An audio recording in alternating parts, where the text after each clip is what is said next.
So this is week number 12. This is the 12th week that we are meeting. And so lesson 12, I'm going to just briefly read lesson number 12. It says, I am upset because I see a meaningless world. Uh, and basically, what Jesus is saying in this lesson is the world is meaningless. It is us who applies judgment on it, whether we think it's good or bad. Um, and that's why we are upset because we see a meaningless world. So I'm not going to go into the instructions, but I hope that everyone is continuing to do the lessons every week.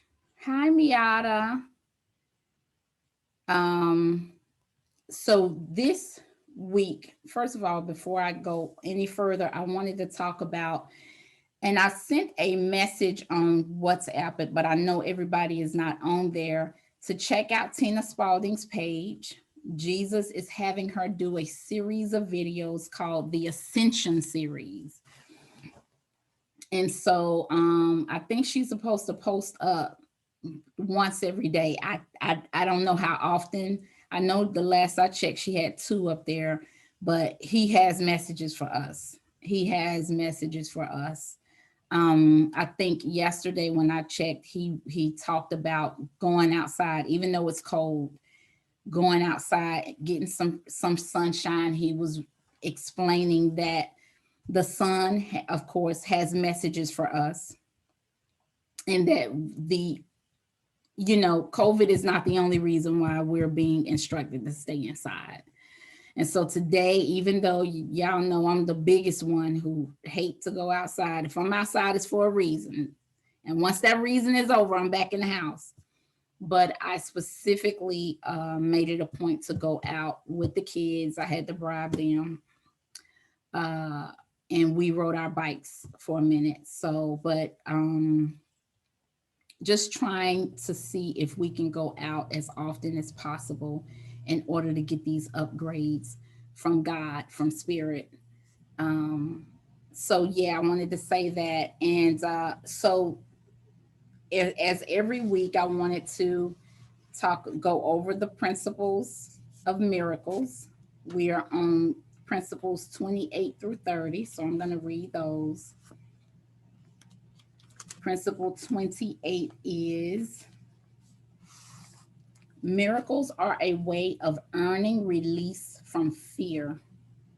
Revelation induces a state in which fear has already been abolished. Miracles are thus a means, and revelation is an end. Miracles praise God through you. This is principle 29. They praise Him by honoring His creations, affirming their perfection. They heal because they deny body identification and affirm spirit identification. And principle 30 says, by recognizing spirit, miracles adjust the levels of perception and show them in proper alignment. This places spirit at the center where it can communicate directly. So those are principles 28 through 30. I wanted to real quick talk about, I had 3 people in this group recommend to me to look at the movie Soul, and I did, and it was amazing. I don't recommend movies lightly, but the kids and I looked at it and we loved it. We loved it. What channel? What was it on? Did you have to run it? It's Disney Plus, which I don't have. Okay. So what I did was, you can subscribe to Disney. I think it's like $6.99 a month. So I just did it for 1 month and then turned around and canceled the subscription. So they charged me $6.99, and that lasts for the entire month. Even if you cancel the subscription, you have access to it for a month. So I enjoyed it. I enjoyed it. like Khadijah referenced that they talked about the crown chakra in the movie, which I thought was so cool. But I'm not going to give much more detail. I do want to say that they touched a little bit on the concept of pre-birth planning, which is what we do as spirits before we enter into the next lifetime. We go through great strains of planning our lives, who our parents are going to be, the circumstances surrounding, our childhood, all that. um, and amazingly, the movie is actually in alignment of what we're going to be talking about this evening, because the main character eventually learns to appreciate the beauty and simplicity of life. And um and so that's all I'll say about that, but we're going to get into what I mean by that. So it was great. I enjoyed it. Thank you guys for recommending it to me. So we're going to be talking about this evening about freedom from ego through the present moment. Last week when I spoke about affirmations, I referred to us as the observer. And what does that mean? um I was referring to the fact that we are not our thoughts, but can experience ourselves as the observer of our thoughts. And why is this important? Why is it important to be the observer of our thoughts instead of identifying ourselves as our thoughts? Well, because it is our thoughts that create our suffering and prevent us from experiencing our divine self. So imagine that you're sitting on the couch and you're reading a book, and this book is by one of your favorite authors, or it's an excellent spiritual book that you heard great things about, and you really just want to grasp the wisdom from the author.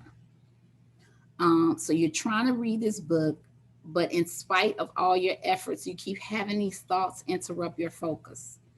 The thoughts express a myriad of things, from reminding you of stuff you need to be doing, to bringing up offenses you have against others, replaying what they did or said to you, or eventually attacking you, telling you any and everything about your form, how good or bad you look, what you need to do about it, or berate you for something you said or did. And eventually you give up reading a book and conclude that it's just too complicated for you to focus and digest the material, when in fact the issue is not the book, the issue is your thoughts. And we've talked about this before, where we've talked about the thought stream, but we're revisiting this again because this we have to get. This is our entryway into peace. um as Jesus stated, our thoughts are the one thing that has the ability to hide our divine nature and keep us suffering. So I'm gonna read the book, and I've talked about this book before, "In the World but Not of It," uh, channeled by Jesus. Uh, I'm gonna briefly read a few pages. It says, "The obscurations to Christ consciousness, to experiencing your divine nature, are simply thoughts. These thoughts are the ones that flow continually through your mind, speaking to you as if they were you, speaking to you as they were an authority figure or a friend. They are primarily about you and your life, what to do, how to be, what happened, and what will be." He says, "I will be referring to this mental commentary as the thought stream," which we've talked about. "The voice in your head, or the egoic mind. I'm not referring to the thoughts that belong to the intellect or the rational aspect of the mind." So he says, imagine that something as flimsy and ephemeral as a stream of thoughts is powerful enough to hide your divine nature from you, and in its place create a sense of yourself as separate, limited, vulnerable, and lacking. Thoughts that can create the illusion of a self that has problems, fears, desires, struggles, emotions, and pain.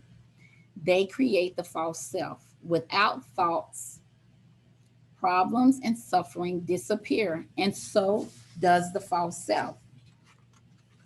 And then it says, thoughts couldn't perform this magic trick unless they were also compelling, interesting, seemingly true, and most importantly, seemingly yours. Thoughts aren't just thoughts, they seem like your thoughts. They seem to be personal. As a result, they are fascinating and important to you. Without your thoughts, after all, who would you be? People cling to their thoughts as if for dear life, and rightfully so, because without them, there would be no one with a life story, no past, no future, not even a name. Without your thoughts about yourself, you would be no one, nothing. You would be just this, just Christ consciousness, just what is looking out of your eyes and experiencing life. And that's what you actually are. You are what is experiencing life right here and now without any mental commentary. That is your true self. He says, you come to see that you are in the spacious, silent, that you are the spacious, silent presence in which thoughts, feelings, desires, sense impressions, intuitions, knowing, insights, inspiration, and motivations come and go. You are that consciousness that all that comes up. You are the ground of being out of which everything you experience arises. You are that which is eternal and untouched by the coming and going of thoughts, feelings, desires, sense impressions, and the whole world of form.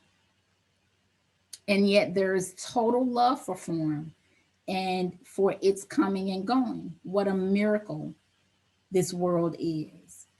And so he goes on to say, thoughts don't give up their hold easily, of course. The ego, which is behind the thought stream, has a firm grip on humanity, and the ego and the thoughts and feelings it generates don't suddenly disappear. The illusion spun by thoughts is called Maya. It's what the Hindus call Maya, and must be seen through again and again in each moment until eventually your thoughts give way enough to reveal what is true and real, your divine nature. Once there is some space between thoughts and some capacity to witness thought, the illusions begin to break down and your divine nature begins to shine through. This is the process we're going to examine. And so Jesus goes on to say that Christ consciousness is like a clear, beautiful, cloudless, pristine sky. And our thoughts are like clouds that cover that beautiful sky. The clear sky is like our divine nature, which is unchanging, always there, and untouched by the clouds that pass through it. He likens positive, functional thoughts or thoughts that are no longer believed as, or thoughts that are no longer believed as pretty, puffy clouds that dot the sky and interferes little with the sunshine. They tend to come and go quickly without a trace.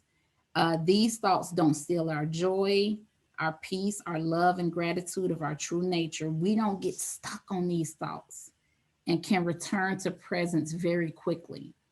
However, most of the thoughts in the thought stream are more gray or overcast clouds that fill the sky so totally that it's as if there is no sky. And I don't know if you all got a chance to get out today, but when I was out with the kids around 4:30, I looked up at the sky and I was like, oh my God, I never noticed this. It was as if there was no sun, no sky, like The clouds totally covered the sky. Uh, and that's exactly what Jesus is talking about. And he said these thoughts can change your perception of the world so completely that your perception becomes your reality. Remember that we are God, and what we believe is what we create and ultimately what we experience. So if we believe heavily in these thoughts, and if we believe they are who we are, it colors our entire experience of ourselves in the world. Then the brilliant radiance of your divine self doesn't even seem to exist. It's those kind of thoughts like, I'm a failure. I'll never get over this. Um, I'll never make enough money. I'm not worth loving. I'm alone. These are negative, limiting thoughts, fearful, angry, sad, and regretful thoughts, and emotionally dense thoughts, as well as strong opinions that are deeply believed but not completely true. So I would like to emphasize this evening that you are not your thoughts. Nobody tells us this. When you have a thought, you assume that thought is true. That's the assumption, unless somebody tells you it's not. Just because you think something does not mean that the are true and therefore should not be followed or acted upon. Following an untrue thought is like meeting a person who has no wisdom, no insight to life, and regarding them as a mentor. So you're following this person's direction, investing your money in stocks they recommend, following their relationship advice until eventually you recognize that person knows nothing at all. And by the time you realize it, you're bankrupt financially and you've lost your loved ones because this mentor has reminded you of everything they have seemingly done to you. And you realize that you've distanced yourself from everything good that you had acquired. This ignorant mentor, my friends, is called the ego, the false self. Um, and I'm going to read in A Course in Miracles, page 139, what Jesus defines the ego as.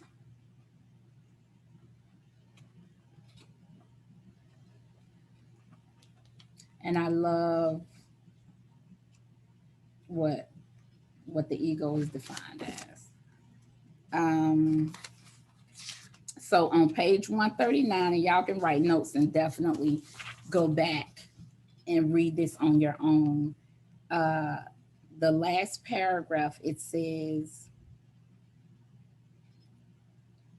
if learning to remove the obstacles to that knowledge is the purpose of the curriculum, you must learn it of Him, meaning God. It says the ego does not know what it is trying to teach. It is trying to teach you what you are without knowing what you are. It is expert only in confusion. It does not understand anything else. As a teacher, then, the ego is totally confused and totally confusing. Even if you could disregard the Holy Spirit entirely, which is impossible, you could still learn nothing from the ego because the ego knows nothing.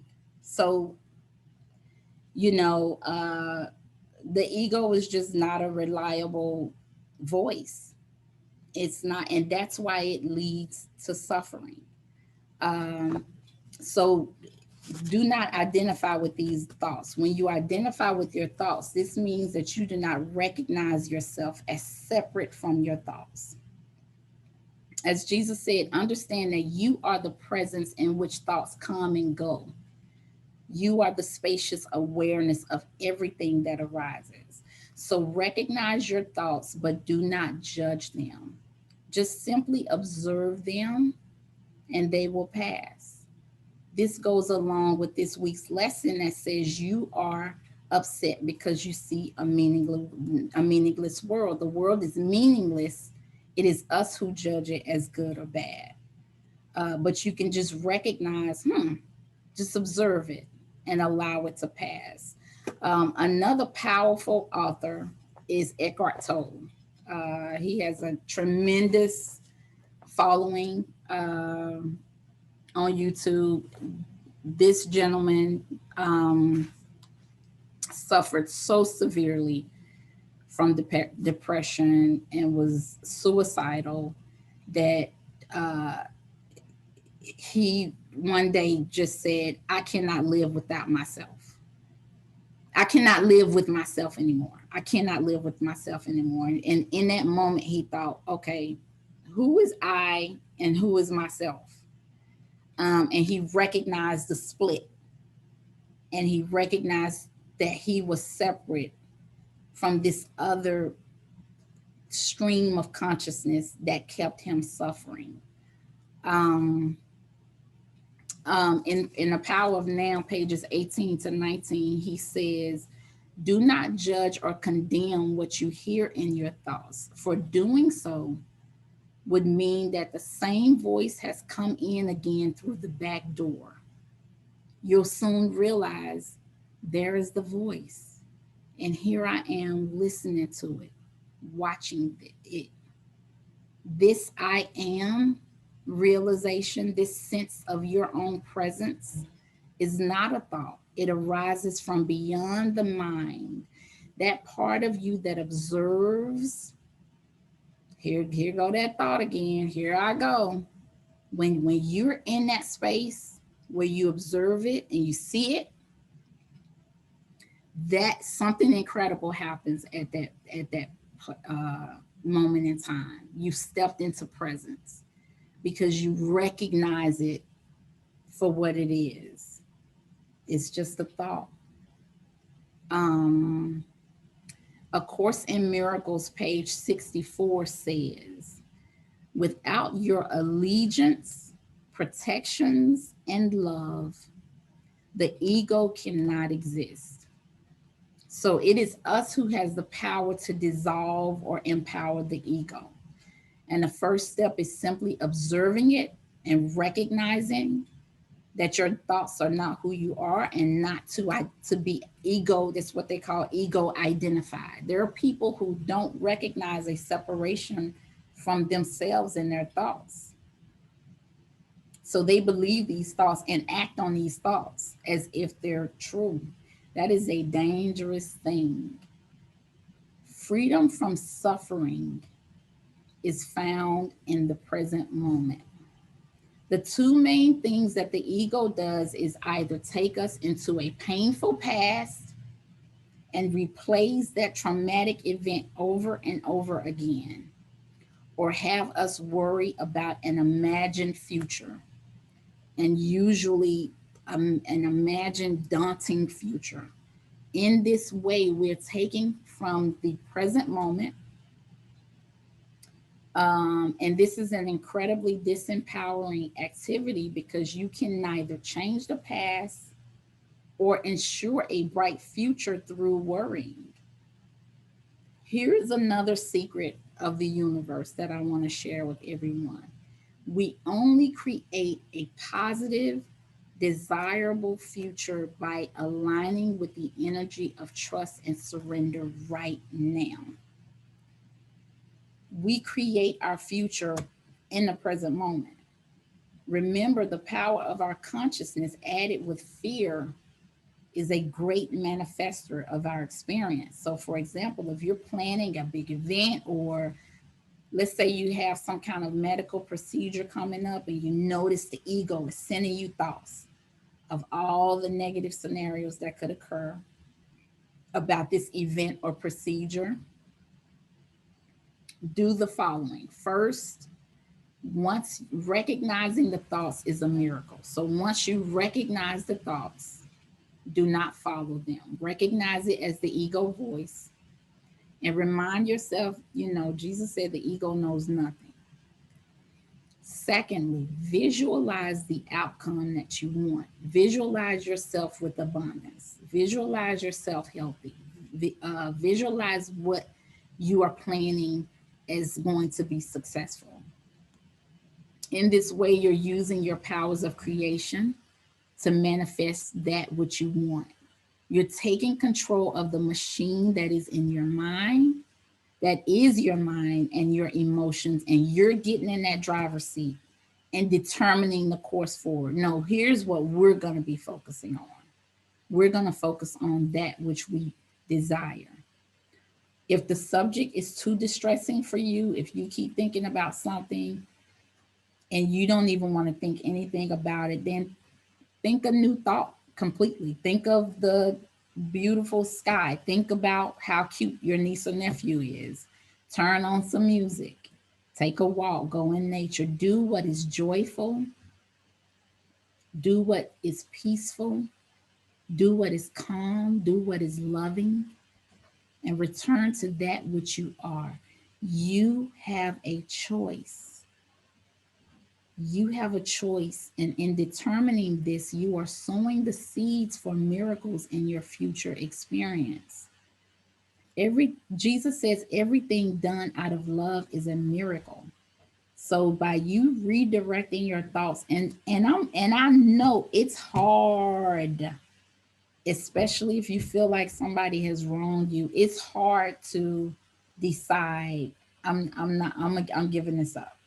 I'm not gonna think about this situation one more time. I'm gonna focus my mind on something else because this is just not doing me well. But once you make that decision to disconnect, and that's what I tell myself, I'm like, you need to disconnect from this, Lord. Disconnect. Just think of something new. Um, that is when you give birth to something new. Um, Release from suffering by being friends with the present moment. That's how we release from suffering, by being friends with right now and not believing that a future moment is going to save you, that a future moment is going to be better than right now. I'm going to read page 50 of The Power of Now by Eckhart Tolle. Um, so a lot of his book is like question and answer. There are a lot of people who ask questions about, what's this you're talking about, the power of now. And so the question is, aren't past and future just as real? Sometimes even more real than the present. After all, the past determines who we are, as well as how we perceive and behave in the present, and our future goals determine which actions we take in the present. And Eckhart responds by saying, have you ever experienced, done, thought, or felt anything outside the now? Do you think you ever will? Is it possible for anything to happen or be outside of right now? The answer is obvious. It is not. Nothing ever happened in the past. It happened right now. Nothing will ever happen in the future. It will happen right now. What you think of as the past is a memory trace stored in the mind of a former now. When you remember the past, you reactivate a memory trace, and you do so right now. The future is an imagined now, a projection of the mind. When the future comes, it comes as the now. You experience the future when you experience the future in the present moment. Um, Past and future obviously have no reality of their own, just as the moon has no light of its own, but only can reflect the light of the sun. So are past and future only pale reflections of the light, power, and reality of the eternal present. Their reality, the past and future, is borrowed from the now. The essence of what I am saying here cannot be understood by the mind. The moment you grasp it, there's a shift in consciousness from mind to being, from time to presence. Suddenly, everything feels alive, radiates energy, emanates being. So, even if you say, okay, I'm going to graduate from high school, when you experience your graduation, which can be 2 years from now, 5 years from now, you will experience it in the present moment. So by focusing so much on a present moment, or by focusing so much on a future moment or a past moment, we take away from right now. And I'm going to give an example, a brief example. So many of us, when we're young, we do what Jesus calls where we chase idols. So I'm gonna give a story. So there's a young man who does this, and he says, if only I need to get my degree. If I get my degree, then I can make my money I want and have a comfortable life and be happy. So then he goes to college, he gets his degree, which feels like forever. Then once he has the degree and a job, the whole time he's looking for another job, thinking, I just need a six-figure job. I mean, this is an entry-level position. I need to make more so I can get this house and get this car, and I'll be happy. Then once he acquires the house and a car, he thinks, I just need, you know what? I need to find a soulmate. That person who knows me inside and out and make me whole. That person who finishes my sentences. So then he finds his love.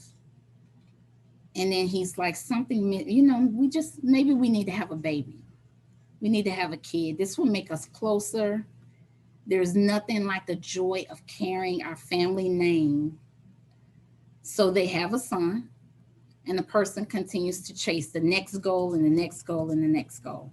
Well, the kid grows up, and now it's time for his son to go to college. And as they're touring colleges, his son looks at him and says, Dad, I'm so excited about college. I mean, I'm a little nervous, but I can't wait. I can't wait to meet new friends. And, I heard you meet lifelong friends in college, and I can't wait to go to a few parties. I ain't gonna go crazy, but I'm gonna meet a few girls and try to act cool. I can't wait to check out the local spots here in town. Just exploring the little holes in the wall with good food. Dad, I'm so psyched. Like, how was it for you in college? How was it for you, Dad? And he thought, dang, I don't have a lot of memories like that, son. I remember wanting to get that degree. I know I needed to get that degree because I needed to make money and I needed to be happy, but I didn't really make a lot of friends or check out any local spots or anything. I didn't do all that. My college years were a blur. And that's when he realized his entire life was just one big means to an end. He never appreciated where he was in the moment. He suffered through everything with the next goal in mind, essentially missing out on his entire life, thinking a future moment was somehow going to be better than right now. And there's nothing wrong with setting goals and having ambitions. We're all ambitious. There's nothing wrong with going higher. That's a part of the essence of who we are. We always move forward. We always learn more. We always acquire more. But don't be tricked by thinking that a future moment is going to save you. Enjoy right now. And Eckhart Tolle goes a little bit in that on pages 57 through 58.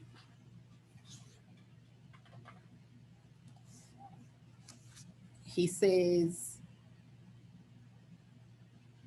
be alert as you practice this so you do not unwittingly transform clock time into psychological time. For example, if you make a mistake in the past and learn from it now, you are using clock time On the other hand, if you dwell on it mentally and self criticism, remorse, or guilt come up, then you are making the mistake into me and mine. You make it part of your sense of self, and it has become psychological time, which is always linked to a false sense of identity.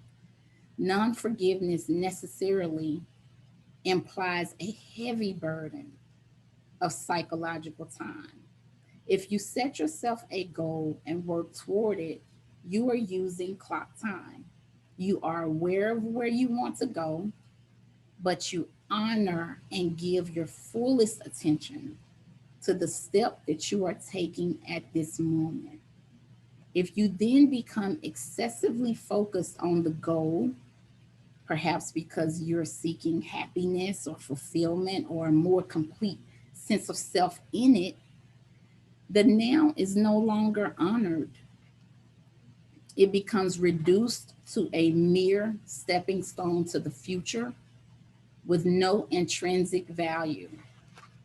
Clock time then turns into psychological time. Your life's journey is no longer an adventure, just an obsessive need to arrive, to attain, to make it. You no longer see or smell the flowers by the wayside either, nor are you aware of the beauty and the miracle of life that unfolds all around you when you are present in the now. And it's funny because that movie, The Soul, that's what the guy eventually realizes. He was so focused on the goal he had in his mind that he realized, wow, this is life. Let me appreciate right now. I don't just enjoy it when I'm doing that thing that I really, really thought I wanted to do. Uh, so, what are practical ways that we can enter into presence? Presence results from fully experiencing the present moment. So, that's what that means. So, what are ways that we can do that? So, what some of the ways that we can do that is we can become intensely conscious of the present moment, and there are actually monks who do this as a spiritual practice. Everything you do, delve into it. If you're washing your hands, experience the feeling of the water on your skin. Climbing up the stairs, experience the muscles in your legs as you go up each step, allowing everything to be fully experienced as opposed to this is a means to an end. I'm just washing my hands so I can cook this. To just fully delve into everything that you do. That is a way to enter into presence. Another way is the senses. The senses are doorways into presence. When you smell something amazing or taste something, or if there's a stunning visual view that captures your attention, it usually stops your mind, if only briefly. You can't fully engage. You can't be fully engaged in your senses and in thought simultaneously. Beautiful music, the sunset, dancing. It's rare that people are incessantly thinking if they're dancing. They're enjoying the music, they're listening to the beat, they're thinking about their body and allowing it to go with the movement of the music. It's a very natural thing, organic thing to do.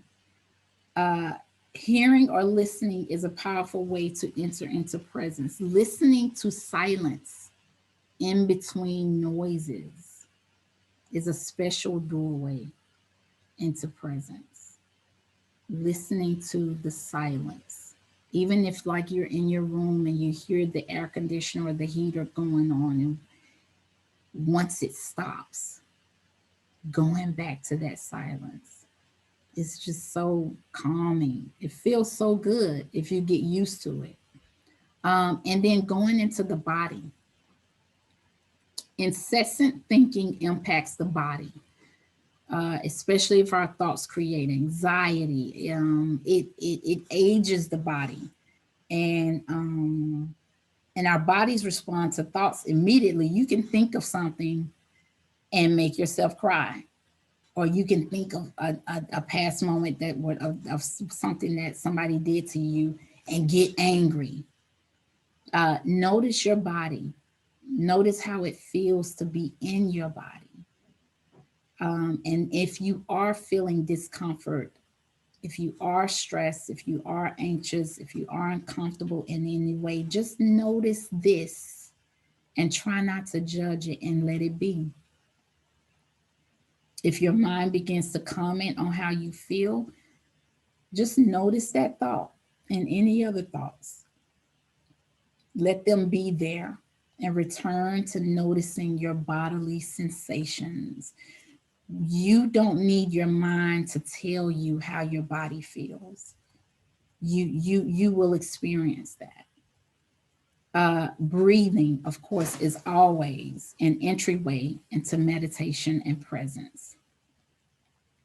Breathe and pay attention to the breath as the air fills and releases from your lungs, as your diaphragm expands and contracts, as your body relaxes with every breath. That is a powerful way to disconnect from thinking. Another powerful method that I've heard from both Eckhart Tolle and Jesus is your hands, noticing your hands. Um, they said that your hands is enough to ground you into your body and shift your focus, shift your state. Even if you hold your hands out in front of you, and we can practice this sometimes on your own time, it's a way into meditation where you can sense the vibration in your hands. So if you find yourself incessantly thinking, just look at your hands, and it will ground you and take you out of that incessant thinking. And then notice what is noticing.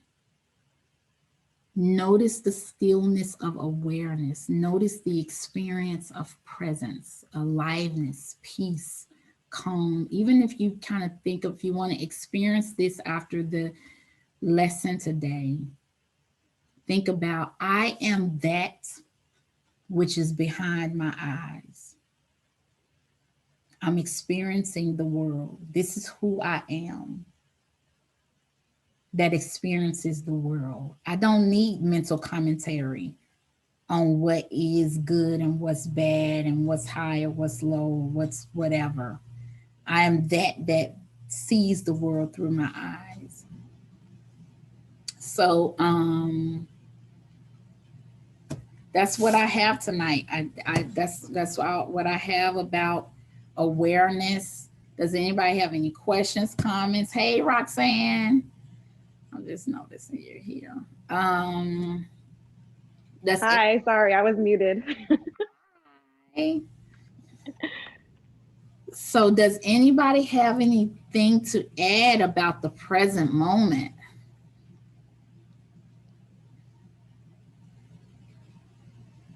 Do you I mean, understand what Eckhart was talking about in terms of everything? Ebony says she'll be dropping off. Okay, thank you, ma'am, for joining. How everything is experienced right now, and yeah. so if you're not friends with right now, you're never gonna be happy. hmm We get that. What you think, Roxanne? I think it's this as always, like the last time hit home for me. I was just listening to a sermon this morning, and that's what the pastor was saying. Like, stop worrying about the future, live in the right now, figure out how to be happy now. And sometimes we tend to always, especially when there's like trauma or whatever, we tend to think like, how's it going to impact this and how's it going to impact that? But just, she was saying just have faith that God will bring you through it. And once you start thinking like that, continue to try to live in the now, because worrying about tomorrow isn't going to get you anywhere. So that just, what you're saying just tied into everything that I was listening to this morning. Listen, Roxanne, I experienced that almost every week. I'm telling you, almost every week. The movie The Soul, I listened to Mm-hmm. a recording from Jesus. Guess what he was talking about? Our thoughts. I'm like, oh my God. Yeah. It was like Mm-hmm. related to, it was something else. I'm like, it's always so tied in. You are right. And on one of the videos that talks about ascension, he's saying, pay attention to synchronicity. Like Mm-hmm. that's spirit. Like that's not coincidence. So that's awesome. Yeah. And I also have so my manager and I happen to be really good friends in addition to the fact that she's my manager. Mm, And she always says like your mind could be your greatest threat.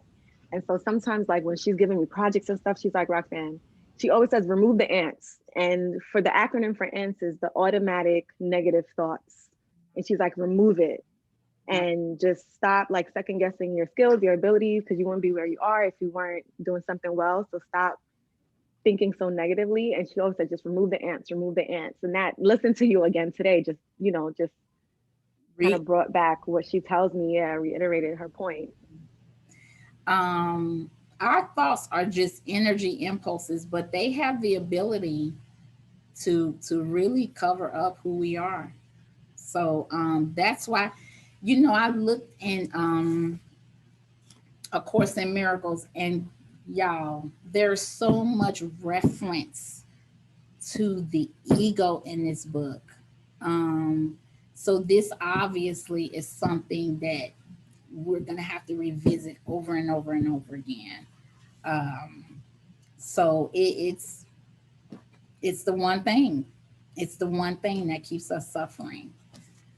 So I'm gonna go ahead. It's K's number 651. I'm gonna go ahead and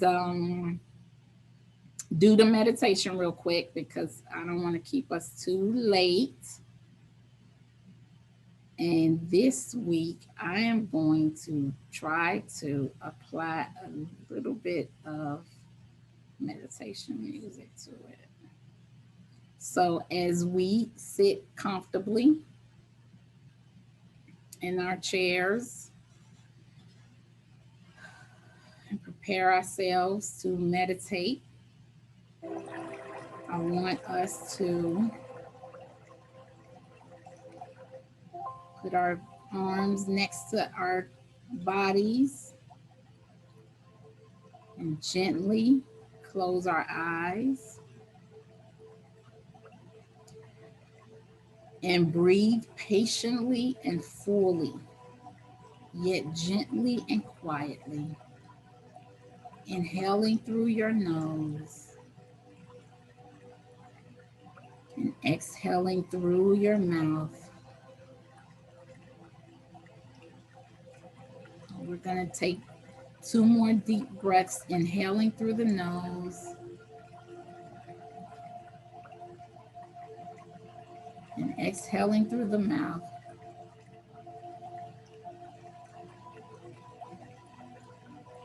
And one more cleansing breath.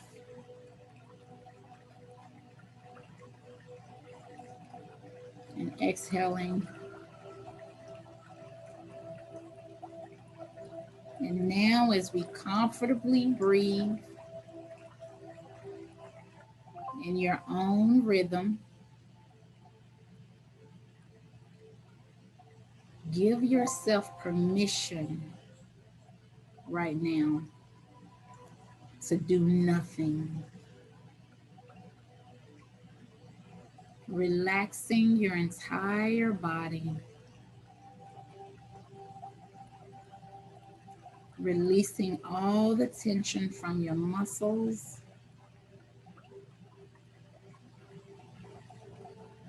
relaxing your neck, your shoulders, your arms, your hips, your legs, and finally your feet. Complete relaxation.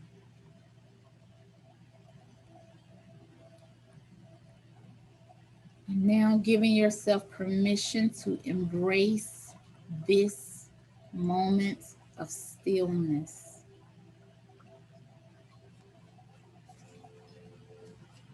In which there's nothing at all that needs to be done other than staying right here,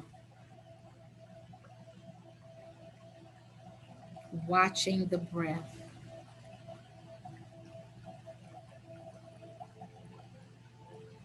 As you watch your breath with an easy, relaxed, spacious mind,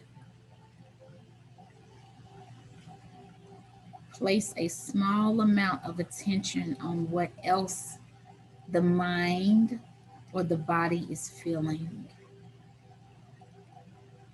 Notice your own discomfort or peace and simply being present. Notice how you feel in this moment, doing nothing. Notice if the mind would rather run off toward the future, a to-do list or planning. Notice if your mind would rather busy itself with reviewing the past or thinking. And each time you notice, acknowledge the pull of movement, of distraction. And then, with the loving patience of a compassionate teacher, give your mind permission to rest.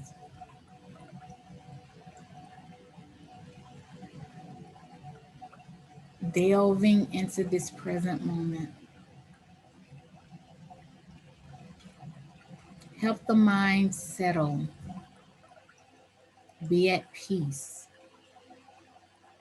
be still,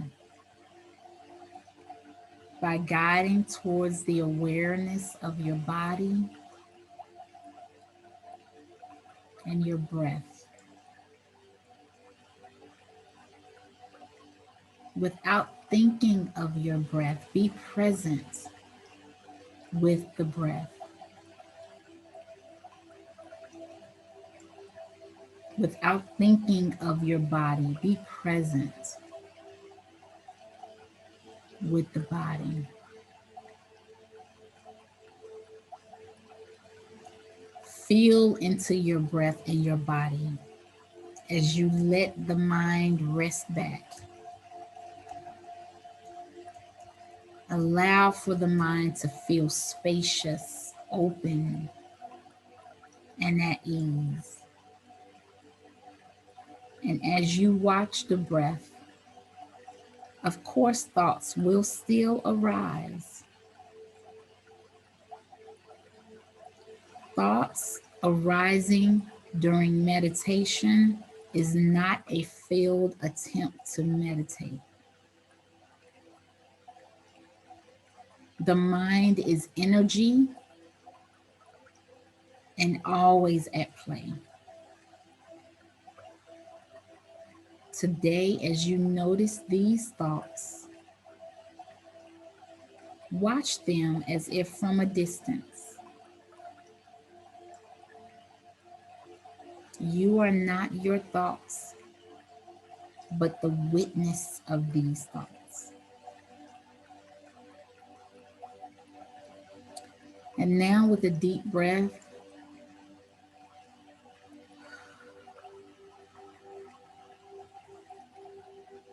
let's visualize your thoughts as if they are clouds or bubbles. A thought arises, it floats up and into your awareness. And then, if left alone, it will also float on by, dissipate, or burst. Stay anchored to your breath as you play with awareness of this process. Allow the mind to relax into the joy, the bliss of no longer needing to do, the bliss of simply being. The not doing includes no longer fighting against the movement of the mind or the rising thoughts. Allow this too to simply be.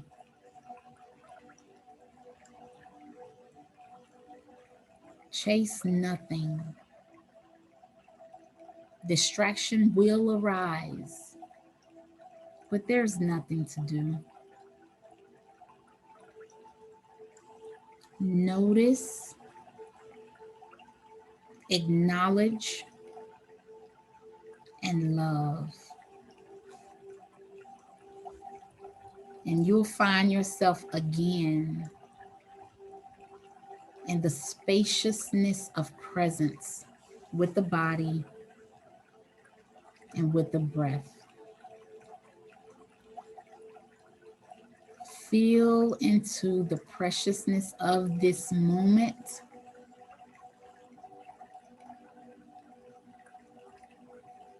This quiet, this stillness. Recognize its beauty with your whole body. The freedom in resting back, the spaciousness and stillness. Give yourself permission to stay right here for as long as you'd like. There's nowhere to go, nothing to do, nothing more sacred or more worthy than this. So let's relax a few moments in this awareness without words, stillness.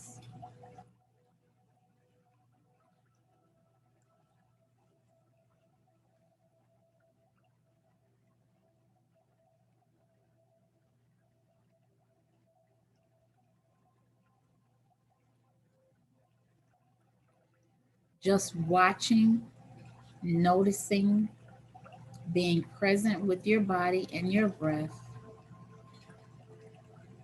Give yourself permission to be still.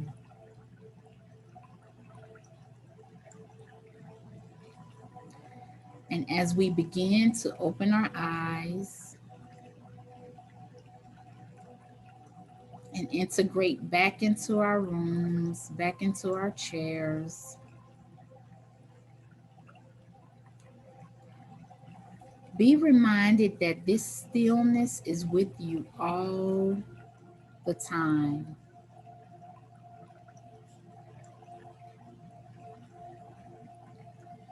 You need only allow it to be,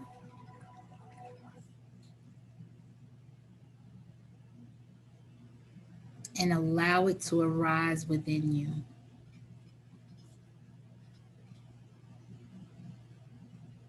And so as we open our eyes, let's remember that we can all return to this stillness. This doesn't have to just be done with me, with us in a group.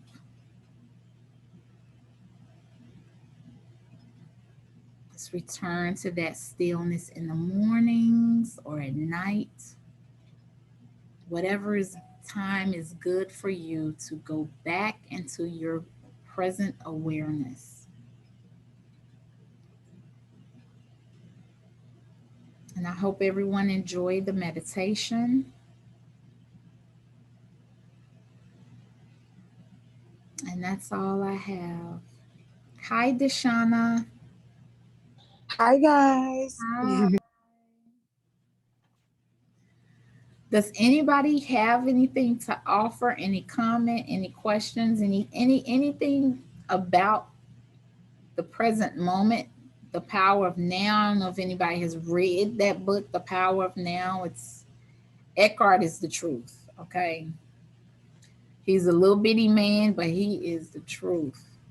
Um, a lot of people read that in prison, are doing life in prison, and they read that book, and it frees them. It frees them. I guess instead of constantly thinking about, oh my God, I got 30 years to do, I got 30 years to go. Eckhart reminds them right now, you're okay right now. Just be right, be okay with right now. And it absolutely frees them. Does anybody else have anything to say or offer? Yeah, I have questions. So like, I think my bigger one. So, um, hold on one second. So you know, you talk about we have these thoughts, right? And I know many people experience that. Like as children, we don't start off that way, right? The thoughts come in with the programming that occurs. Right, right, So like my 2-year-old self would not have these cloudy thoughts, right? Clouding my right, consciousness. This right. happens over time, right? Is that the case? Yes. Okay. So our especially, and I sent a book to somebody who just had a baby, and I was like, oh my God, if I had I known this stuff when I was a parent, when I was raising my kid, my younger self. Mhm. It's just so much information. But yes, especially when we're young, we depend on our parents, our siblings, all the people, our family for survival. So whatever is told to us is gospel. We believe it. And yes, those early years, if we don't hear things about ourselves, or even if we grow up, say, for example, we grew up in poverty and our parents say money don't grow on trees. You can't have that. I don't have enough money to spend on that. Then we developed a belief system that, there's not enough. And that belief system follows us throughout our life. Even though we work hard, we never have enough because those early years that we heard those things. And I go back to the things that we hear, in church. You're born in sin, or even out of church, in school. The shame that's in school, how we're treated um, growing up. I remember, I think it was Miata who said in grade school, she just remembers if they got a problem wrong, her teacher was abusive. She was like aggressive, like really wanting to hit them. And so that's where we learned that we're small and insignificant. And even science is based on the premise that we have this placebo, we have this pill, and based on this environment, if we give the placebo to these people and we give the right pill to these people, depending on what happens, will tell us if the pill is effective. But they don't even consider in science that the person conducting the research impacts the results of the research. It they do Mm. we impact the results of the research. So a lot of times, a lot of studies have found that the placebo, that people feel better with the placebo. They do studies where they tell the people, this pill, y'all take this blue pill gonna work. And just because the person told them it'll work, and the people who took it believed that, it impacted their health. So there are so many things, of course, our parents didn't know, their parents didn't know. So we're taught things and we learn things and we develop these beliefs, and that's, yes, that's where that that thought stream come from. You know, that's why, you know, of course you can only wait until you do better when you know better. So I always tell my kids, you're powerful beings, you're creative beings, you're here for a reason. You're There's something special that you have to offer the universe that nobody else has. And if you have a child that grows up hearing that, who knows what they'll do, you know?